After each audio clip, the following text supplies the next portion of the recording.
It was his first day on the job.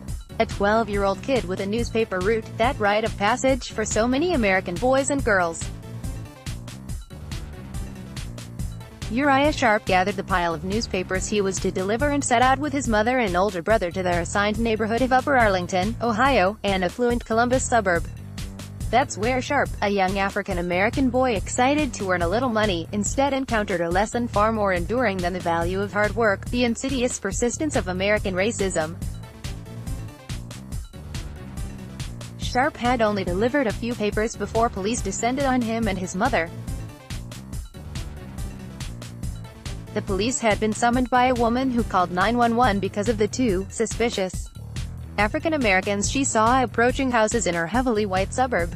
Less than 1% of Upper Arlington residents are African American, according to the 2010 census. The last week's incident in Upper Arlington comes as just the latest entry in a too-long list of white Americans who have called the 911 emergency service on their black neighbors for doing nothing illegal at all, including hanging out in a Philadelphia Starbucks, sleeping in a dorm common room at Yale, entering their rented Airbnb in California, and grilling out in an Oakland park.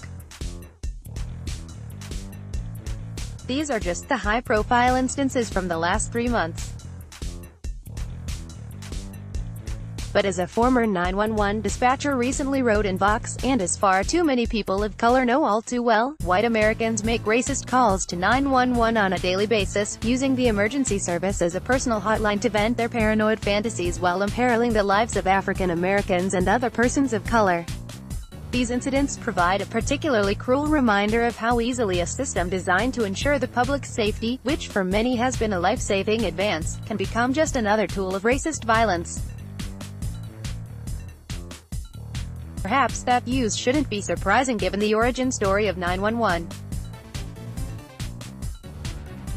Created 50 years ago this year, the National Emergency System grew out of President Lyndon Johnson's 1967 Commission on Law Enforcement and Administration of Justice, a group Johnson tasked with solving the problems of crime in our nation, he explained. 9/11's ease and accessibility permitted far darker abuses than just an overworked police force. With a rising national crime rate in the late 1960s, many Americans felt the urgency of that work. But perceptions of crime, especially for white Americans, were also shaped by the societal changes underway, including the anti-Vietnam War protests and the Civil Rights Movement. Some have become suspicious of those they conceive to be responsible for crime, the Commission's report noted, including Negroes and demonstrators. To tackle the crime problem, the Commission called for the creation of a single, uniform police number Americans could call in emergencies. Need help? 911 will be magic number, a Chicago Tribune headline enthused as the first 911 systems were released in early 1968. From the start, though, Americans tended to misuse the emergency service. A New York Times story in 1969 found people called 911 to report their heat wasn't working, ask about the city's parking rules, and, in one case, inquire how to get a divorce. The emergency number has destroyed what might be called an inhibition barrier, a New York City official complained at the time. People call 911 on the slightest pretext. Non-emergencies made up about 60% of the calls the department received that year.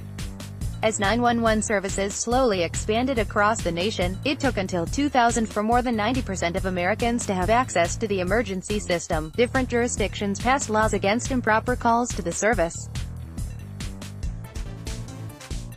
Prank calls, for example, are illegal in most places.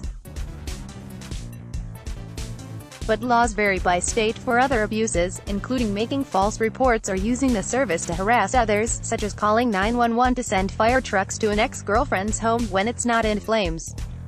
Officials have been hesitant to prosecute such infractions, however, because of the fear that cracking down on the misuse of 911 will discourage legitimate calls, particularly of those from marginalized groups or victims of domestic violence. When white Americans feel entitled to regularly call in their racist suspicions to 911, the results can be no less than disastrous. Yet that broad tolerance for its misuse has allowed 911 to be used to terrorize African Americans. In a nation where far too many people associate blackness with criminality and danger, black people live under heightened suspicion as they go about their daily lives, especially in majority-white settings. That's an overwhelming reality in itself.